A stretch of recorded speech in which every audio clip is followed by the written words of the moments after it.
Всем привет. Давайте в двух словах про удобрения поговорим для газона. Какие нужны, какие не нужны. И как вносить, когда и сколько. Я просто сегодня в Леруа ездил, собрание собрал. Значит, смотрите, газону нужно три вещи. Это азот, фосфор и калий. Все, больше газону ничего не нужно. Ну-ка там рассказывать все, что угодно. Вот азот, фосфор, калий. Когда вносить? Значит, первое внесение я делаю, как только сойдет снег.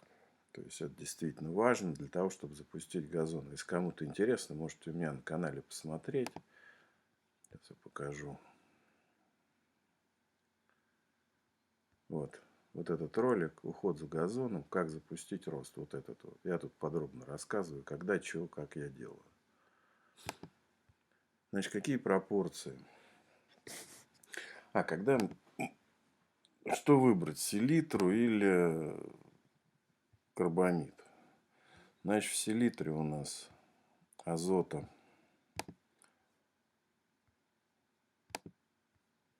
33%.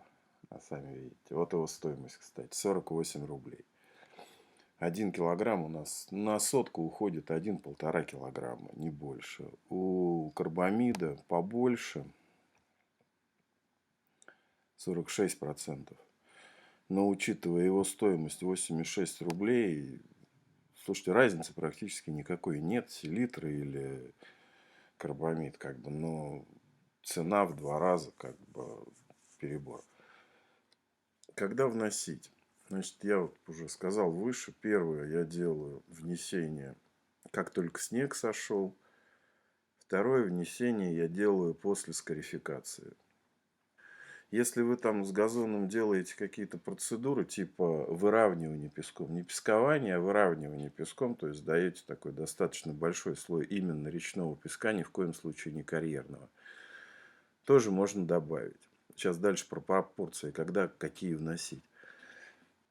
Надо по газону смотреть. Если видите, что газон начинает у вас уходить в лайм, такой он начинает такой светло-зеленым становиться, вот тогда и вносите, как бы. Ну, не надо доводить его, чтобы он там совсем пожелтел. Хотя, если нормальный газон, ничего не будет, как бы. Если он у вас там даже высохнет, слушайте, внесете азот, селитру ту же самую или карбамид, польете, и через неделю он у вас будет точно такой же. Ничего с ним не произойдет. Значит, почему я сразу в начале ролика сказал азот, фосфор, калий. Весна, азот. Вот я вам специально здесь подобрал название, чтобы было ясно, понятно, как бы. Середина лета делим пополам все, то есть по 1/3. Азот, фосфор, калий. Вот азофоска, например, 16, 16, 16. Вот это в середине лета нужно делать вот такие вот пропорции из азота, фосфора и калия. Так вот. Вот у нас состав. Азот, фосфор, калий. Все по 1/3. В конце сезона мы вносим диамофоску. Идеальная для газона. 10 азота, 26 фосфора, 26 калия. Великолепная пропорция. Ничего тут придумывать не надо. Как бы, знаешь, когда что менять, как бы, как, ну, в принципе, смотрите, я так сказал, как бы, лето, ну, весна, лето, осень. То есть, грубо говоря, весна, азот, плавно к середине лета переходим на равные пропорции азот, фосфор, калий, к осени убираем азот, не совсем, совсем у газона нельзя азот убирать, то есть, ну, делаем минимальную. Ну, делаем азота немножко поменьше. Ну, вот я считаю, диамофоска прекрасно, как бы работает, никаких проблем у меня с ней не было. Ну, попробую я сейчас как бы объяснить для примера, да, ну вот, например, если вы ранней весной, то есть это апрель-май, вносите только азот, то есть, ну, давайте про селитру будем говорить, селитру, то, например, в июне нужно взять одну азофоску и на 1 килограмм азофоски добавить 1 килограмм селитра. То есть увеличить вот это вот значение 16. Я не знаю, сколько получится. Короче, я примерно так добавляю. Можно даже к азофоске. Иногда я смотрю по газону, как бы можно добавить к азофоске на килограмм 2 килограмма селитра. Тоже очень все хорошо получается. Но к середине лета вот это вот идеальная пропорция. Давайте я по этой фертике всеми любимой все-таки пройдусь, не удержусь я, потому что я считаю, что фертика слишком разрекламированный продукт, слишком, слишком дорогой, как бы никакого смысла в нем нет, но я, по крайней мере, не вижу. Давайте даже вот начнем с названия. Весна-лето. Ребят, так не бывает весна-лето. Либо весна, либо лето. Не могут быть одни и те же пропорции весной и летом. И у них тут вообще какое-то совсем непонятное мне. То есть сроки внесения с 4 месяца, то есть январь, февраль, март, апрель, с апреля по сентябрь. Ребят, нельзя вносить удобрения с 4 по 9 месяц. Фактически с апреля по сентябрь. Одно и то же. Это неправильно. То есть газон вам за это спасибо не скажет. И опять же, давайте посмотрим пропорции, которые есть в фертике. Всеми дико любимый. Вот здесь, вот, ну здесь, кстати, не совсем корректно указано. Азот не 11%. Тут азота. Тут чуть ниже сейчас я посмотрю. Его тут больше. Сейчас, где-то тут у них было. Ну так, отвлечение. Значит, вы платите, в принципе, деньги вот за эти вот шарики разноцветные. Все, больше там ничего такого нет. Как бы просто шарики красивые.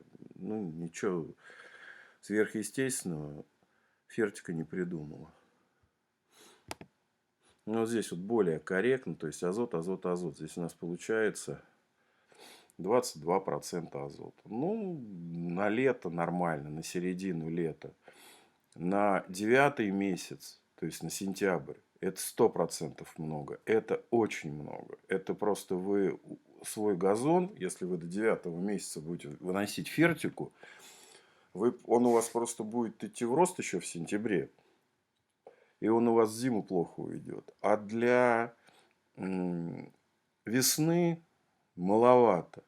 Опять же, вот тут они, конечно, хитрецы, пишут они так интересно. Вот опять, давайте вот лучше даже, ну ладно, давайте здесь. Вот, например, молибден 0,008%. Друзья мои, вот это надо зачеркнуть. Все, что 0, это вообще можно выбросить. Это вообще ни о чем. Они так хитро тут пишут. Зачем азот 3 раза перечислять одно и то же непонятно. В общем, к фертике. Дорогая она, непонятно за что они деньги берут. Как бы. Ну, я говорю, за разноцветные шарики они берут деньги. И больше ни за что. Опять же, если посмотреть по фосфору, весной он вообще не нужен. По калию он весной не нужен.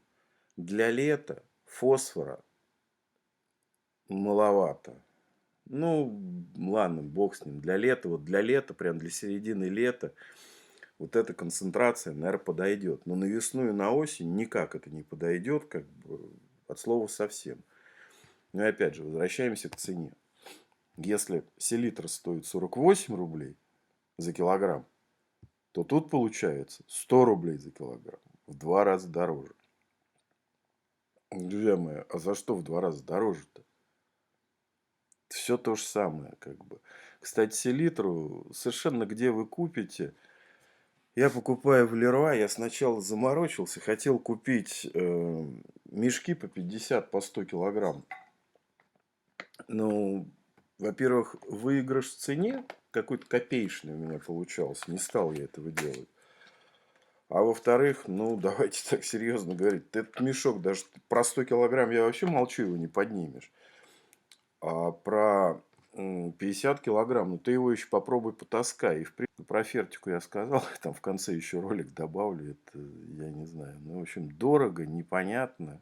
Ну, вот вроде в 2 словах-то вроде и все. Как бы. Тут особо... кому будет интересно, кстати, про удобрения. Вы мне напишите, я вам сброшу ссылочку. Там какой-то у нас дендролог, это, по-моему, называется правильно, с ботанического сада МГУ. Мужик умные вещи говорит. Я, в принципе, много чего у него услышал. Единственное, я позволю себе поспорить с ботаническим садом МГУ. Внесение удобрений после каждого покоса, это не то, что неправильно, это просто не нужно. Если вы будете, там, например, вносить селитру после каждого покоса, да вы косить замучаетесь. Если у вас будет расти трава как бешеная. Никому это не нужно. Я еще раз повторю. Видите, газон пошел у вас светлеть. Ну, лаймен, в принципе, очень просто. У меня даже супруге одно время очень нравилось. Говорит, смотри, какой газончик симпатичный, прям такой, светло-зелененький. Вот это для газона плохо, он должен быть темно-зеленый.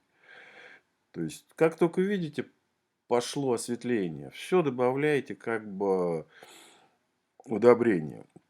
Цвет даст только азот. Сразу, вот еще что важно. Значит, азот это верх, ну по-простому, если говорить. Фосфор, калий это корни. То есть это тоже очень важно для газона. То есть я всегда говорю во всех своих роликах, не растите газон сверху, растите газон снизу. То, что у вас наверху эти травинки, это вторично. Первично корни. Вырастите нормальные корни, ничего с вашим газоном не будет. У меня иногда были ситуации, не мог я там поливать 1-2 недели, а тут жарище за 30. Приезжаешь, смотришь, выгорел. С селитрой прошелся, полил, через неделю газон идеальный. Про полив я уже говорил неоднократно. То есть не надо газон поливать каждый день. Это вообще глупость. Я не знаю, кто это придумал. Это неправильно. Газон нужно поливать раз в неделю. Это рекомендации не из головы я их взял, как бы вот не придумал. Это советы людей, которые занимаются газонами профессионально, не в России. Да, конечно, не будем перегибать палку, если там плюс 30, ну, конечно, его нужно поливать не раз в неделю, это понятно. Но что вы добиваетесь ежедневным поливом? У вас ленивый газон, у вас поверхностная корневая система. Это для газона очень плохо. Если вы поливаете редко, у вас газон со временем адаптируется. Вот у меня он прекрасно адаптируется. И корни уйдут вниз. То есть, фактически, такой газон будет у вас неубиваем. Ну, это так, про полив в двух словах. Еще раз повторю, хотите этого мужичка с МГУ послушать, с ботанического сада, напишите, я вам сброшу ссылку. Нормально все там он рассказывает, все правильно, хорошо. Ну, после каждого покоса, я еще раз говорю, не надо удобрения вносить, это неправильно. Ну, что неправильно, ну, не нужно это никому.